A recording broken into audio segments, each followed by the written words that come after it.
జీవితాన్ని గడిచిన 40 పసిపిల్లగాళ్ళతో ఉన్నారు అందరూ అని చెప్పి ఒక్కళ్ళు కూడా వచ్చి మరి మీరు తిన్నారా తినలేదా అసలు మీ పొజిషన్ ఏంటి అని చెప్పి ఒక్కళ్ళు కూడా అడిగిన వాళ్ళే లేదు ఇక్కడ. గవర్నమెంట్ వాళ్ళు అడగలేదా? గవర్నమెంట్ అడిగినా కూడా పట్టించుకోలేదన్న గవర్నమెంట్ ఎవరు అడిగిన వాళ్ళు లేదు. మరి అందరూ పసిపిల్లగాళ్ళతో నెలలతో పిల్లలతో పెట్టుకొని వస్తున్నారు కదా.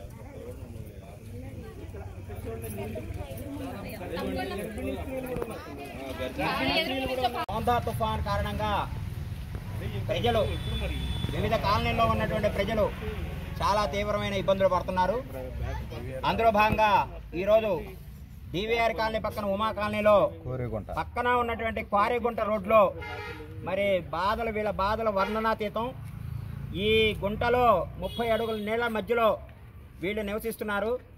ఇటువంటి దుర్భరమైనటువంటి పరిస్థితిని వీళ్ళు ఉన్నారు. 15 కుటుంబాలు చాలా దారుణమైన పరిస్థితుల్లో ఉన్నారు.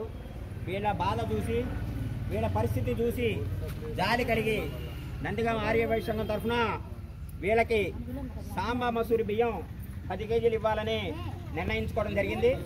ఇందులో భాగంగా మన నవాపేట వాస్తవులు కీర్తిశేషులు పోలిశెట్టి సుధాకర్ గారిని స్మరించుకుంటూ వారి ధర్మపత్ని పద్మావతి గారు, వారి కుమారులు పోలిశెట్టి ఉపేంద్ర, పోలిశెట్టి వెంకటరావు గారు, పోలిశెట్టి సురేష్ గారు వీళ్ళ సహకారంతో ఈ 15 బస్తాల